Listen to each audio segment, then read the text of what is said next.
So today is Charlie Kirk's memorial service, and I'll be honest with you, I haven't been able to keep up with everything that's going on today, right? But I did decide to tune in, and when I tuned in, I heard from Stephen Miller. Now, I thought I was about to hear some very, very positive things about Charlie Kirk coming from Stephen Miller, but after I started listening to him, I started to feel like he was attacking me or attacking people, and it's just not, I don't know, it's just not making any sense. Millions of Americans all across this land who are gathered in sadness and sorrow to mourn Charlie Kirk, but also to dedicate ourselves to finishing his mission and achieving victory in his name.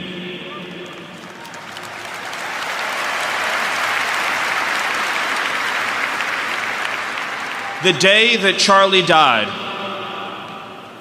the angels wept, but those tears have been turned into fire in our hearts. And that fire burns with a righteous fury that our enemies cannot comprehend or understand.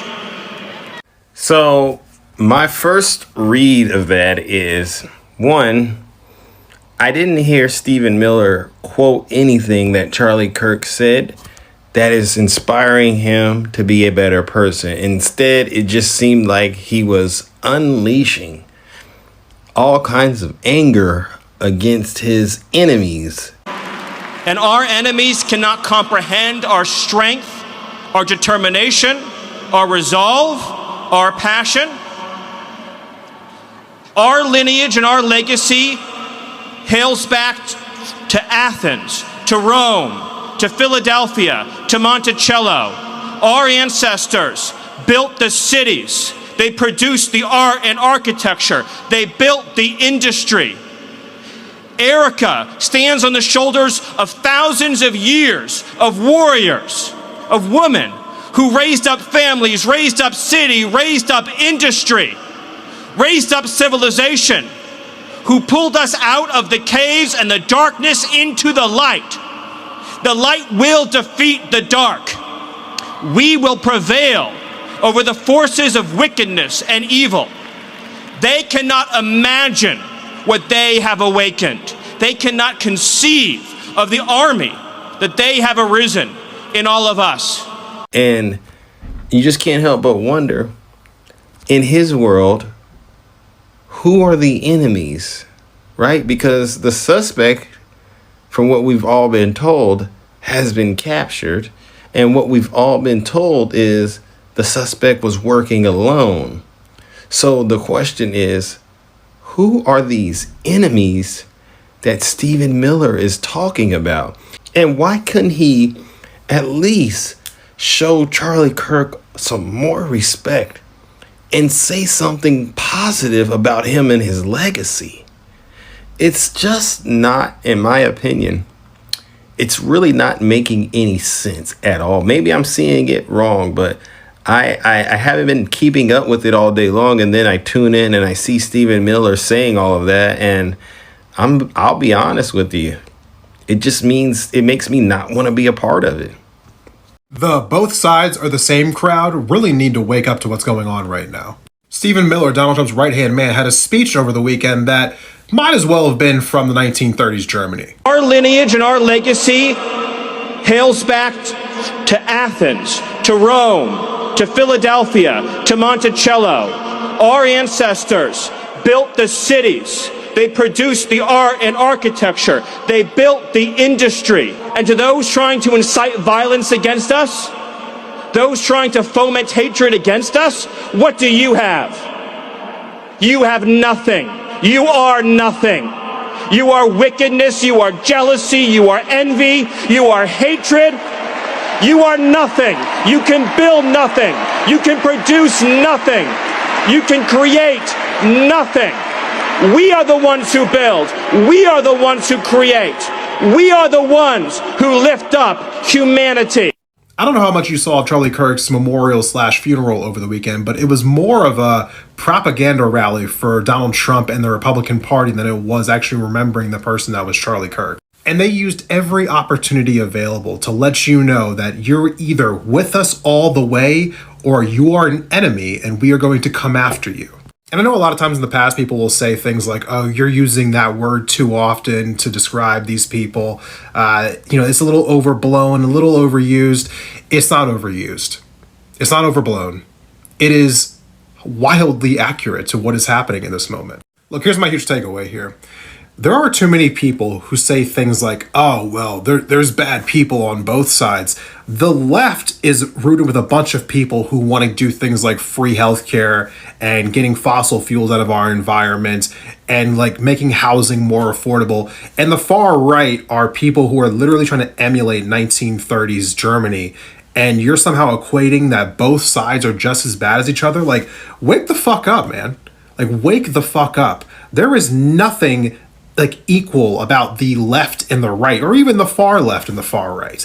Like, you have to be completely devoid of thinking about these things critically to come to that conclusion. And if people don't wake up right now to what is going on, things are only going to get worse. Did y'all hear what Stephen Miller said? We will prove worthy of your sacrifice.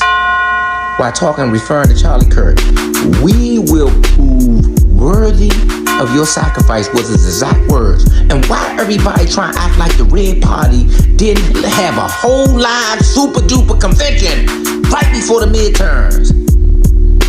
Right before the midterms, a whole live convention, just like it was all over 4 years ago. They didn't have a whole live convention right before the midterms. I keep on telling y'all, man, y'all keep on playing them checkers. The boys playing chess. Go down in the comment. This is supremacy at its finest, and it's ridiculous. Straight out of the 1940s and 1950s Third Reich in Germany. Stephen Miller, it's you that haven't created shit as your martyr, and we are all up to your tricks. We all can see it. My fucking God, bro. Que tengan buen día. Sure appreciate your Who was Stephen Miller talking to at that funeral service? That man said, you have no idea what dragon you have awoken. You are nothing. You're worth nothing. You can produce nothing. And we're going to fight with everything we have to take back the West and to take back our republic. Now, listen to me. This is the thing. This is my thing. I thought that the person responsible for what happened to Mr. Kirk was apprehended and is currently in police custody. That's what I thought. So, if that be the case, who is he talking to?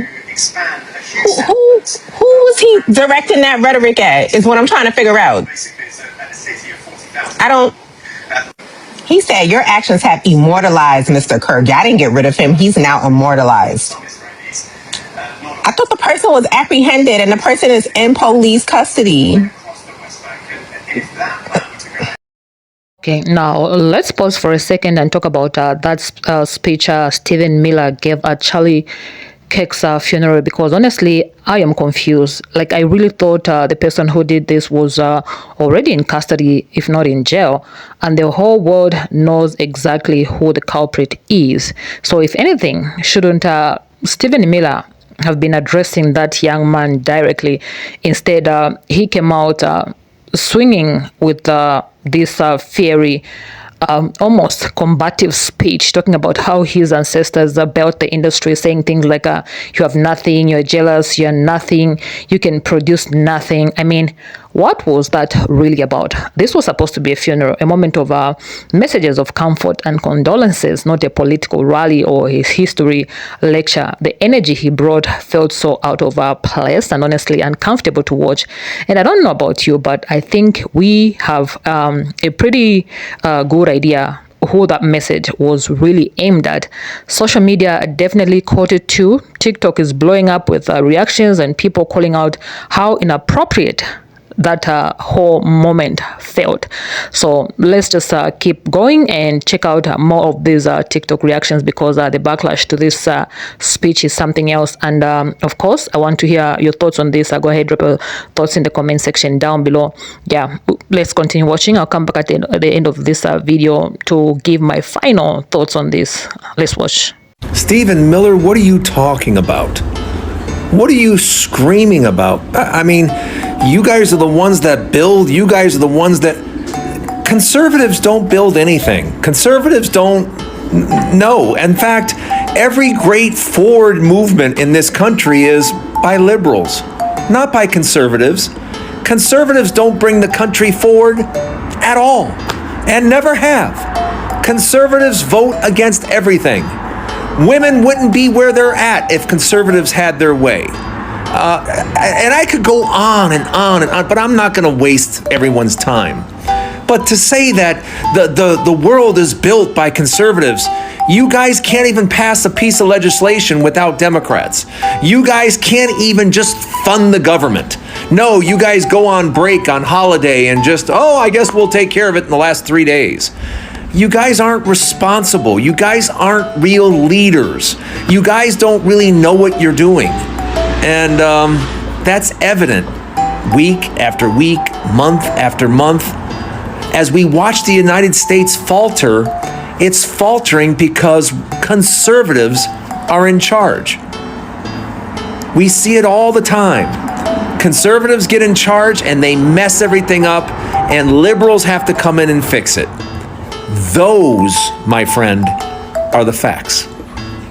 Okay, so before we finish, we close up this video, we wrap up this video, I just have to circle back to something that's been, that I've been thinking about since that speech. When this man stood there at Sike's funeral and said things like, you are nothing, you've built nothing, our ancestors built everything, it really made me stop and thought about a lot of things, as in, what exactly did he mean by that? Was it a direct shot at a particular person? Was it meant to stir up some kind of division? Because the way those words landed, it didn't feel like a random statement. It felt like a very pointed message. Maybe it's just my head, trying to process it. But it came across, it came across as more than just grief or anger.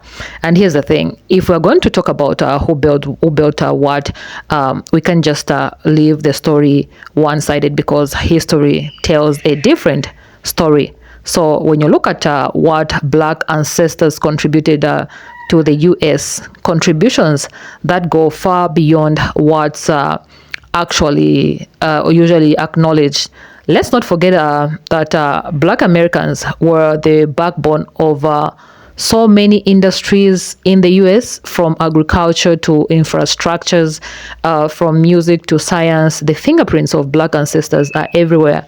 They were the hands that tilled the soil and harvested the crops that built America's wealth.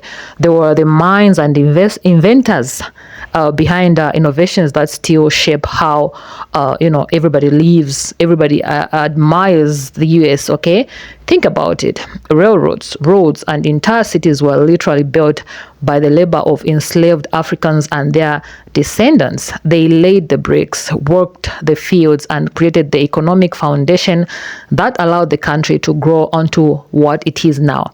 And it didn't stop there.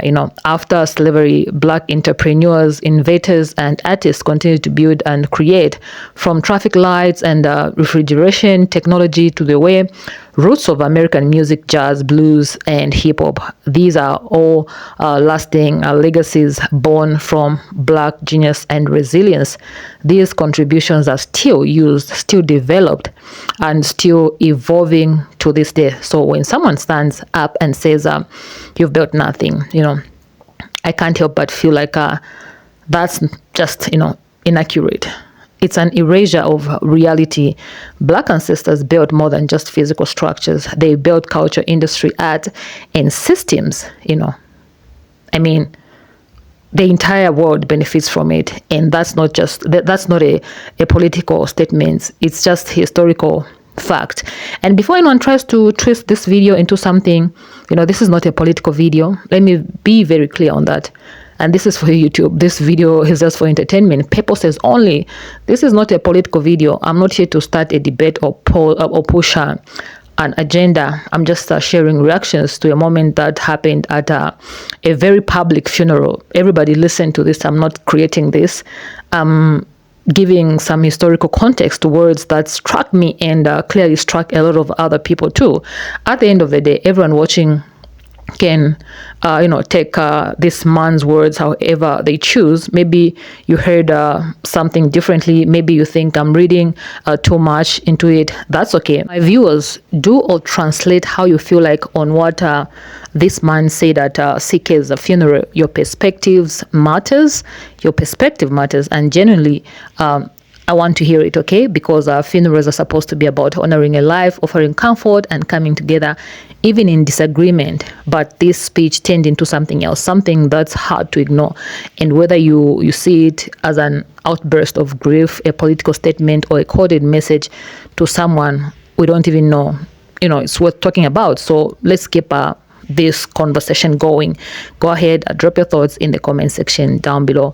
What did you hear in those words? Maybe I'm just making things up. How did it make you feel? And what do you think it says about where we are right now, not just as an individual, but as a society trying to, move forward? What do you think? Thank you so much for watching and being part of this space where we can have these tough but necessary conversations. I'll see you in my next video. Until then, stay thoughtful, stay curious. That is your right. And as always, keep the dialogue, keep this conversation going. And if it's your first time to be on this channel, please go ahead, feel free, subscribe, turn on that notification bell so that every time I upload such videos, you'll be the first person to be notified. Yeah, I'll definitely see you in my next video. I love you. Oh, I love you, my viewers. I love you so much. Bye. Take care.